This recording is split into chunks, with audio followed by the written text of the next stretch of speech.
میں چاہتی تھی کہ وہ پڑھ لکھ کر اپنے پیروں پر کھڑی ہو اور کسی پر بوجھ نہ بنے۔ میری بیٹی ابھی چھوٹی تھی مگر اس کی وہ عمر ہو گئی تھی جس میں بچے اگر اسکول چلے جائیں تو ان کی عادت بن جاتی ہے۔ میں نے گھر میں بات کی کہ اس کو اسکول میں داخل کروانا ہے تو میری ساس اور شوہر دونوں ایک ساتھ بولے کہ پھر اس کا خرچہ کون اٹھائے گا؟ تیرا باپ جو قبر میں بیٹھا ہے۔ میں سن کر سکتے میں آ گئی۔ میری آنکھوں کے سامنے اندھیرا چھا گیا کہ وہ میرے باپ کو بھی طنز کا نشانہ بنا رہے ہیں۔ مجھے بہت دکھ ہوا لیکن میں نے ہمت کر کے کہا کہ خرچہ میں اٹھاؤں گی۔ میری ساس نے طنزیہ ہنسی کے ساتھ کہا کہ جو تو مہینے کے 8-10 سوٹ سی لیتی ہے اس سے کیا بنے گا؟ چند 100 روپے بچا کر تو کیا ہی کر لے گی؟ میں سوچنے لگی کہ آخر کروں تو کیا کروں۔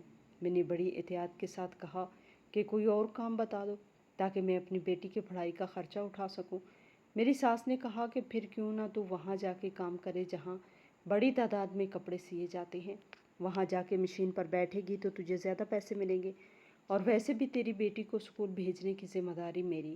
جب تو صبح فیکٹری جائے گی تو میں صبح کے وقت اس کو اسکول بھیج دیا کروں گی اور دوپہر کو اس کے کھانا کھلا دیا کروں گی۔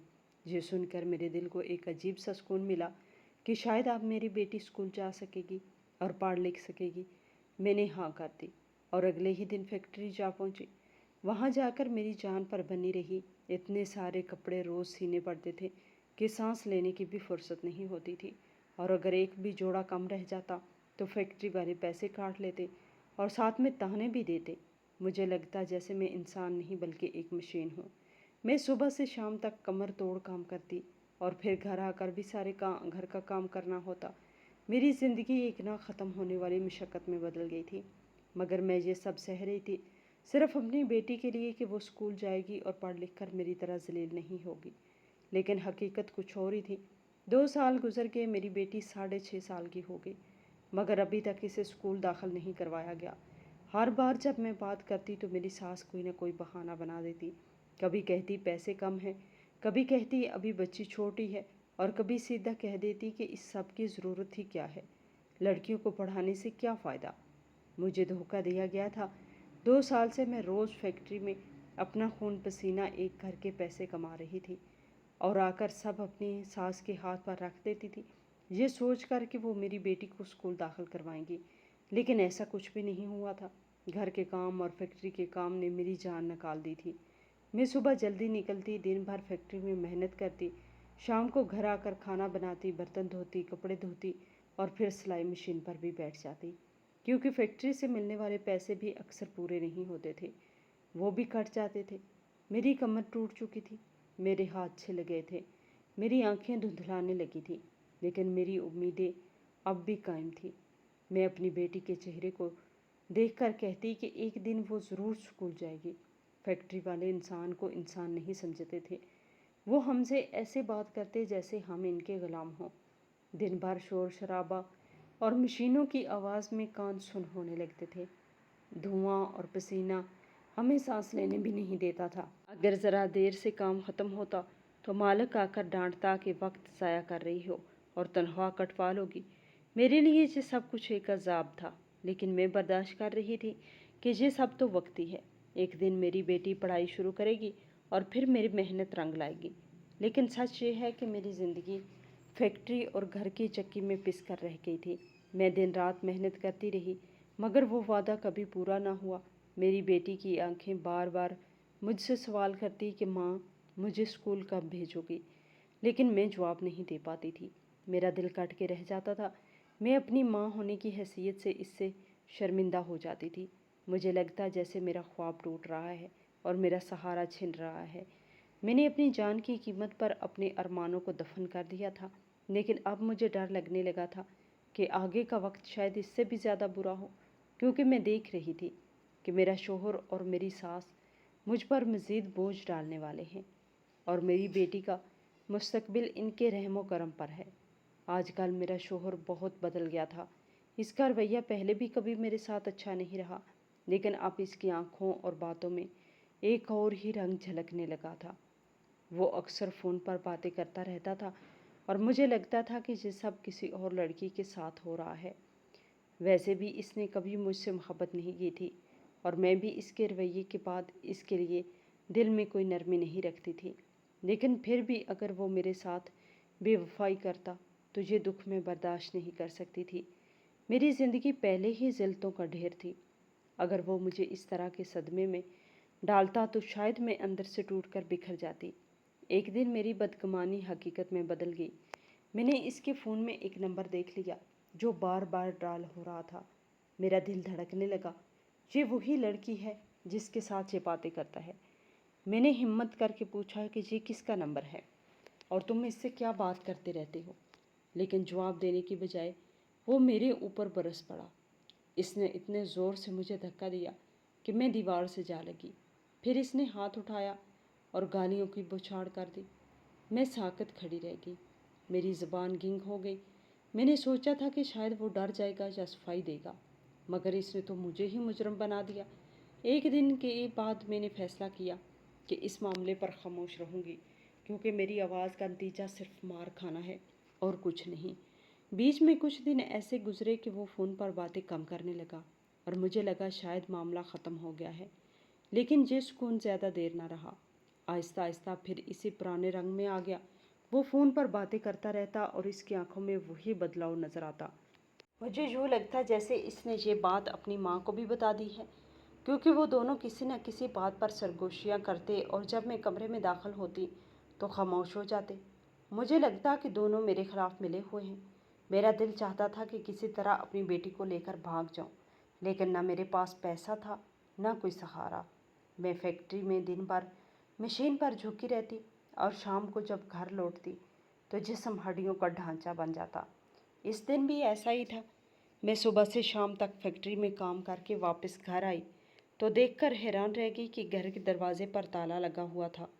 یہ دیکھ کر میرا دماغ گھوم گیا، کیونکہ اس وقت عام طور پر میرا شوہر گھر ہی ہوتا تھا۔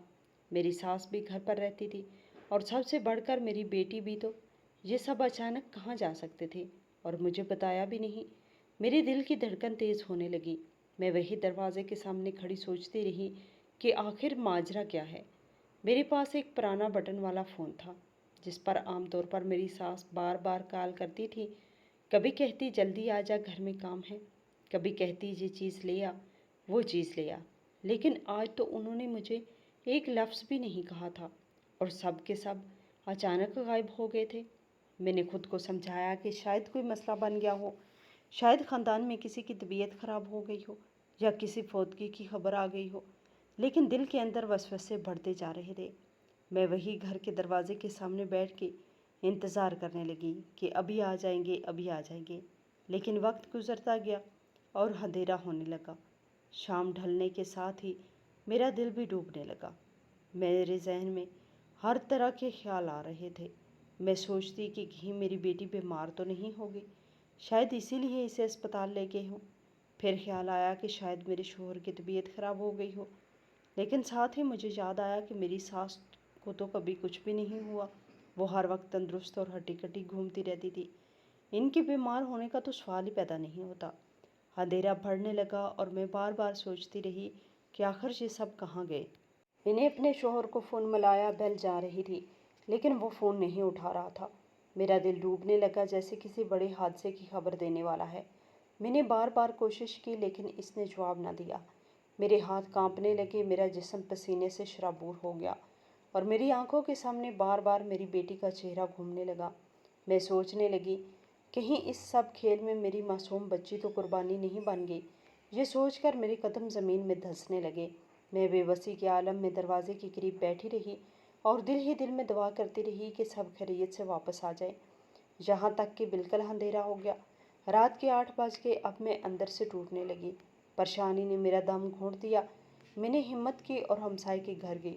دروازہ بجایا تو ایک خاتون باہر آئی۔ میں نے ان سے پوچھا کہ آپ نے میری گھر والوں کو کہیں جاتے ہوئے دیکھا ہے؟ کس وقت گئے تھے؟ انہوں نے میری حالت دیکھ کر کہا کہ ہاں دیکھا ہے، کیونکہ کافی شور شرابہ ہو رہا تھا۔ تو ہماری بھی توجہ اس طرف چلی گئی۔ میں نے کانپتی ہوئی آواز میں کہا کیسا شور تھا؟ تو وہ بولی کہ وہ لوگ تو اپنا سامان بھی ساتھ لے کے جا رہے تھے، بیگ وغیرہ پیک کیے ہوئے تھے۔ یہ سن کر میرے قدموں تلے زمین نکل گئی۔ میرا دماغ سن ہو گیا۔ یہ سب کہاں جا رہے تھے؟ اگر جانا ہی تھا تو مجھے کیوں نہ بتایا؟ اور میری بیٹی کو کیوں ساتھ لے کر گئے ہیں؟ میری ساس جو مجھ پر ظلم کرتی تھی اور میرا شوہر جو دوسری عورتوں میں دلچسپی لیتا تھا، ان کے جانے سے مجھے کوئی غم نہ تھا۔ میرا دل صرف اس ایک خیال پر ڈوب رہا تھا کہ میری بیٹی کو کہاں لے گئے اور کس حال میں ہوگی۔ میں نے فوراً اپنے شوہر کو فون کرنا شروع کیا۔ ہر 2 سیکنڈ کے بعد کال ملا رہی تھی۔ شروع میں تو بیل جا رہی تھی مگر کوئی جواب نہیں آیا۔ پھر اچانک دوسری طرف سے آواز آئی کہ جس نمبر پر آپ رابطہ کرنے کی کوشش کر رہے ہیں وہ پاور آف ہے، یعنی اس نے میرا فون تنگ آ کر بند کر دیا تھا۔ اب میرے دل میں یقین کر لیا تھا کہ یہ سب کچھ جان بوجھ کر کیا جا رہا ہے۔ یہ لوگ کسی ایسے کام میں لگے ہیں جس میں مجھے شامل نہیں کرنا چاہتے تھے اور نہ ہی مجھے بتانا چاہتے تھے کہ کہاں جا رہے ہیں۔ ان کو جہاں بھی جانا تھا دفع ہو جاتے، مجھے پرواہ نہیں تھی، لیکن میری بیٹی کو کیوں ساتھ لے کر گئے؟ یہ سوال میرا دماغ پھاڑ رہا تھا۔ میری آنکھوں سے آنسو ٹپکنے لگے، دل بیٹھ گیا، ہاتھ پاؤں کانپنے لگے اور مجھے کچھ سمجھ نہیں آ رہا تھا کہ کہاں جاؤں، کس سے مدد مانگوں۔ نہ باپ تھا، نہ سر پر کوئی بھائی، اور شوہر بھی ایسا ظالم تھا کہ اس سے کوئی امید نہیں تھی۔ میں اپنے کمرے کے باہر ٹہلنے لگی، بار بار سوچتی رہی کہ شاید واپس آ جائے، لیکن وقت گزرتا جا رہا تھا اور اندھیرا بڑھتا جا رہا تھا۔ آخر میں نے فیصلہ کیا کہ پولیس اسٹیشن جاؤں گی، وہاں جا کر بات کروں گی۔ مجھے اچھی طرح معلوم تھا کہ پولیس والے اکثر ایسے معاملات میں یہی کہتے ہیں کہ پہلے اپنے خاندانی مسئلے حل کرو، جب یقین ہو جائے کہ کوئی ناراضگی والا معاملہ نہیں یا کوئی بھاگ کر نہیں گیا تب رپورٹ درج کرواتے ہیں۔ لیکن پھر بھی میں نے دل کو تسلی دی کہ شاید کوئی اللہ کا بندہ بیٹھا ہو جو میری مدد کر دے۔ میری آنکھوں میں بیٹی کا چہرہ گھوم رہا تھا۔ اسی سوچ میں اپنے علاقے کے پولیس تھانے کی طرف چل پڑی۔ یہ تھانہ ہمارے علاقے میں ہی تھا اور ہر کوئی جانتا تھا کہ جہاں شکایت درج کروانا آسان کام نہیں، لیکن اس وقت میرے پاس اور کوئی راستہ نہیں تھا۔ میں نے پولیس اسٹیشن پہنچی تو میرے اندر کا حال ایسا تھا جیسے کسی نے میرا گلا جکڑ رکھا تھا اور میں سانس لینے کی کوشش کر رہی تھی مگر مجھے ہوا ہی نہیں مل رہی تھی۔ لیکن جیسے ہی اندر داخل ہوئی میری نظر ادھر ادھر گئی تو وہ لمحہ میری زندگی کا سب سے حیران کن اور ناجاب لمحہ تھا۔ میں نے دیکھا کہ میری بیٹی، جسے میں پیار سے بلبل کہہ کر پکارتی تھی، وہ بھاگتی ہوئی میرے پاس آئی اور آ کر میرے سینے سے لپٹ گئی۔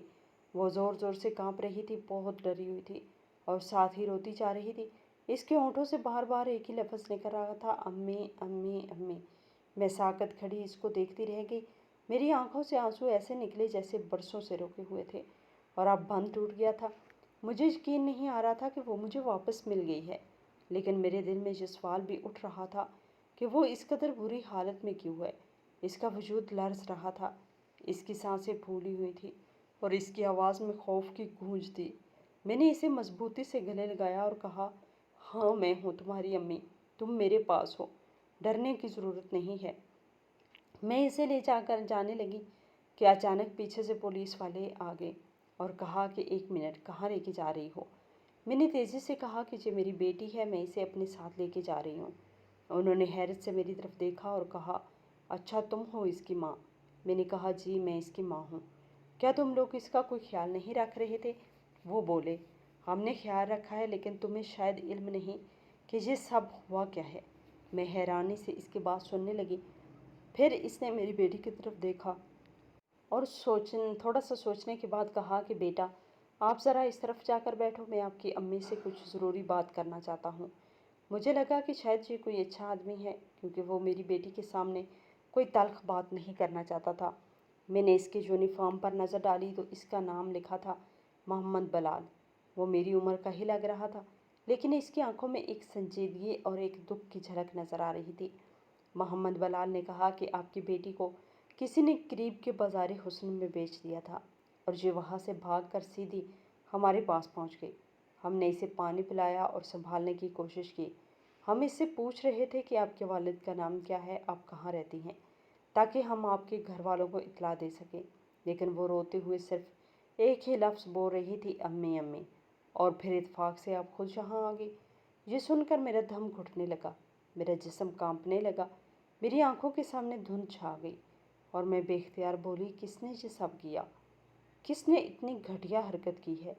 میں نے لرزتی ہوئی آواز میں محمد بلال کو سب کچھ بتا دیا کہ جب میں فیکٹری سے واپس آئی تو گھر خالی تھا، دروازے پہ تالا لگا ہوا تھا، ہمسائی نے بتایا کہ یہ لوگ اپنا سامان بھی ساتھ لے گئے ہیں اور میرے شوہر کا نمبر بھی بند آ رہا تھا۔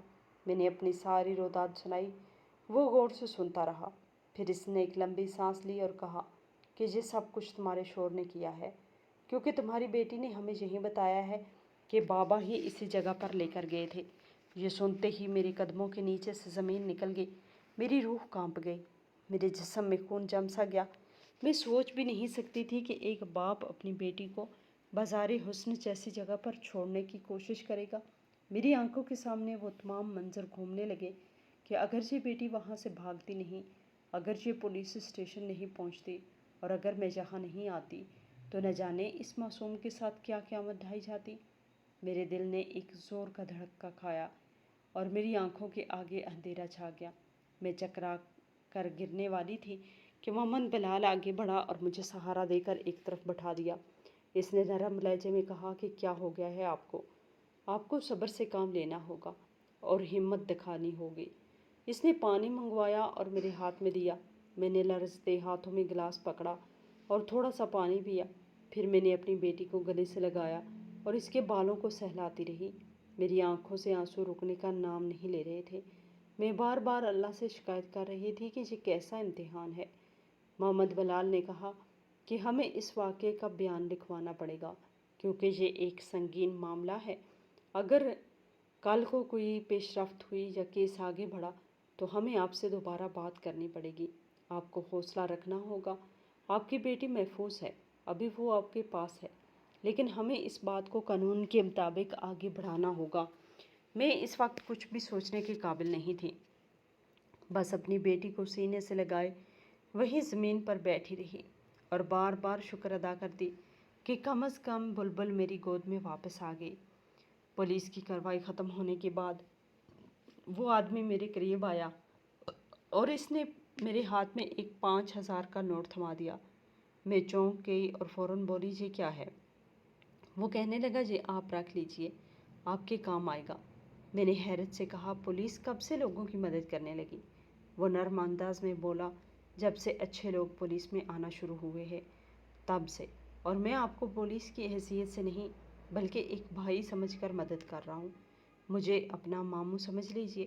میں نے اس کی بات سن کر ہاتھ جوڑا اور دل سے اس کا شکر ادا کیا۔ اس نے میری بیٹی کے سر پر ہاتھ رکھا اور کہا یہ میرا نمبر رکھ لو، اگر کبھی بھی کسی مشکل میں پھنس جاؤ تو مجھے فوراً فون کر لینا۔ میں نے اس نمبر کو نوٹ کیا اور دل میں یہ سوچا کہ واقعی اس دنیا میں بھی کوئی اچھا انسان رہ گیا ہے۔ اس کا یہ فعل میرے زخمی دل کو کچھ ہلکا کر گیا۔ ہم گھر کی طرف پیدل چلنے لگے۔ راستے میں میری بیٹی نے اچانک ایک عمارت کی طرف اشارہ کیا اور چھوٹی سی آواز میں بولی دادی۔ میں چونک کر پوچھا کیا مطلب؟ تمہاری دادی وہاں ہے؟ وہ فوراً بولی ہاں، بابا نے پہلے دادی کو ادھر چھوڑا تھا، دادی اندر ہے اور وہ رو رہی تھی اور مجھے یہاں چھوڑ کے نہ جاؤ۔ مجھے اس عمارت کے سامنے ریکھا نام دکھائی دیا تو میرا خون جم گیا۔ وہاں بڑے حروف میں اولڈ ہاؤس لکھا تھا۔ میں اس عمارت کی صورتحال کسی بربادی کی مثال تھی۔ کھڑکیاں ٹوٹی ہوئی تھی، دروازے جھکے ہوئے تھے اور باہر کا منظر گندا اور بوسیدہ تھا۔ میں نے فوراً سمجھ لیا کہ یہ کوئی باعزت ادارہ نہیں بلکہ ایک ایسا ٹھکانہ ہے جہاں کمزوروں کو بھلایا جاتا ہے یا انہیں بدترین حالات میں رکھا جاتا ہے۔ یہ ایک نچلے درجے کا اولڈ ہاؤس تھا۔ میری سوچوں میں ایک خوفناک تصویر نمودار ہوئی کہ کہیں میرے شوہر نے اپنی ماں کو اسی جگہ چھوڑ کر ہماری بیٹی کو یہاں سے دور بھیجا ہو اور پھر اپنی نئی زندگی کے خواب دیکھ رہا ہوگا، اسی لڑکی کے پاس چلا گیا ہوگا جس کے ساتھ اس نے تعلق بنا رکھا تھا، اور ظاہر ہے ایک بیٹی، ایک بیوی اور ایک ماں کو اپنے ساتھ نہیں لے کے جانا چاہتا تھا۔ ساری کہانی مجھے سمجھ تو آ گئی تھی، لیکن اب آگے مجھے کیا کرنا تھا یہ نہیں سمجھ آ رہا تھا۔ اپنی ساس کے بارے میں سوچوں تو یہ وہی عورت تھی جس کی وجہ سے میری زندگی برباد ہوئی تھی، بلکہ اسی نے میری شادی شدہ زندگی کو برباد کیا تھا۔ میں خوبصورت تھی، جوان تھی، اپنے شوہر کے دل میں جگہ بنا سکتی تھی، لیکن اس نے مجھے کبھی یہ سب کرنے ہی نہیں دیا۔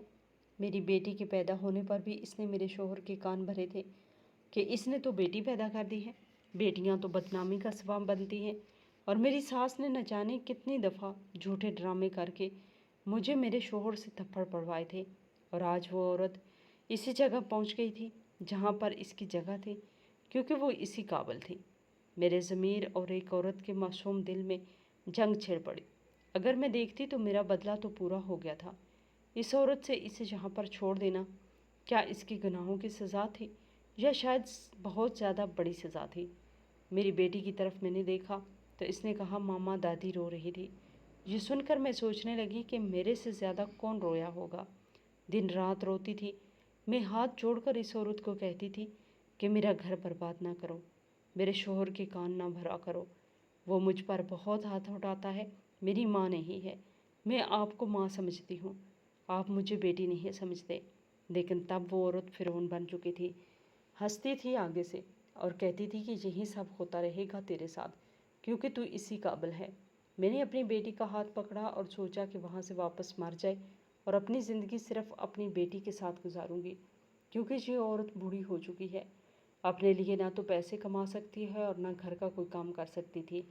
لیکن تھوڑی ہی دیر بعد میں اس جگہ پر چلی گئی اور اس کی مالکن کے سامنے کھڑی تھی اور اپنی ساس کا نام بتا کر کہا کہ ان کو واپس لینے آئی ہوں۔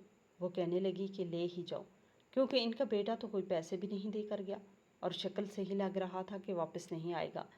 میں نے کہا آپ ان کو بلا دیں۔ جب وہ واپس آئی اور انہوں نے میری شکل دیکھی کہ مجھے کون واپس لینے آیا ہے تو حیران رہ گئی اور کچھ نہ بولی۔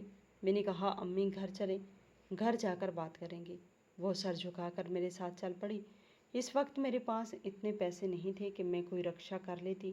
رات کا ٹائم تھا، گھر زیادہ دور نہیں تھا، لیکن ڈر لگ رہا تھا اور ڈرنا تو اس سب سے چاہیے تھا جو ہمارے ساتھ ہونے والا تھا، لیکن ہوا کچھ نہیں۔ میں نے ان دونوں کو ایک بری زندگی سے نکال لیا۔ یہ سب کچھ اللہ کی مدد سے ہوا۔ اگر ایسا نہ ہوتا تو میری بیٹی ہمیشہ کے لیے کسی بازاری حسن کی زینت بن جاتی اور میری ساس اس دلدل میں پھنس جاتی اور میں اکیلی کچھ بھی نہ کر پاتی۔ شاید میں بھی کچھ برا ہی کرتی۔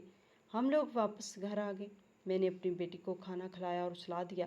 میری ساس باہر بیٹھی تھی، میں بھی پاس جا کر بیٹھ گئی۔ بات وہی نکلی جو میں نے پہلے سوچ لی تھی۔ انہوں نے بتایا کہ اس نے کہا تھا کہ بڑی امیر لڑکی ہے، اس سے شادی کر لوں گا تو آپ کی بھی زندگی سنور جائے گی اور بیٹی کی بھی، لیکن اس نے مجھے اس جگہ چھوڑ دیا۔ میں نے بتایا کہ بیٹی کو کہاں چھوڑا تھا تو وہ حیران رہ گئی اور رونے لگی۔ پھر اچانک میرے قدموں میں بیٹھ کر رونے لگی، کہنے لگی کہ مجھے معاف کر دو، میں بہت بری ہوں۔ میں نے کہا امی کیا کر رہی ہیں، آپ میری ماں کی عمر کی ہیں، ایسا نہ کریں، میں آپ کو معاف کرتی ہوں۔ میں نے ان کو معاف کر دیا اور ان کے لیے دل بالکل صاف کر لیا۔ شور کہاں گیا اس کا کوئی پتہ نہیں چلا۔ بلال جو پولیس میں تھا اور میرا بھائی بن گیا تھا، اس کو میں نے کہا کہ اگر کوئی خبر ملے تو مجھے بتا دینا، لیکن 6 مہینے گزر گئے اور کوئی خبر نہیں ملی۔ اب میری ساس مجھ سے اور میری بیٹی سے بہت زیادہ محبت کرتی ہے۔ میں بے فکر ہو کر اپنی بیٹی کو ان کے پاس چھوڑ سکتی ہوں اور خود ہی میری بیٹی کو صبح اسکول چھوڑ آتی، دوپہر کو لے آتی ہے، اور جب میں واپس آتی ہوں تو میری بیٹی کو کھانا کھلا کر سلا دیا ہوتا ہے اور گھر کے سارے کام بھی کر کے رکھتی ہے۔ میں ان کو منع کرتی ہوں لیکن وہ کہتی ہیں کہ بیٹا اور کیا کروں گی۔ اسی طرح ہم تینوں عورتیں مل کر اس گھر کو چلا رہی تھی اور اپنی زندگی کو آگے بڑھا رہی تھی۔ میرے شوہر نے ہم تینوں سے جان چھڑانے کی کوشش کی لیکن ہم نے پھر بھی اپنی زندگی کو جینے کا طریقہ ڈھونڈ لیا، وہ بھی میرے شوہر کے بغیر۔ ہماری آج کی یہ کہانی آپ کو کیسی لگی کمنٹ باکس میں اپنی رائے کا اظہار ضرور کریں، اور مزید اس طرح کی کہانیاں سننے کے لیے ہماری ویڈیو کو لائک کریں، شیئر کریں اور میرے چینل کو سبسکرائب کریں۔ شکریہ۔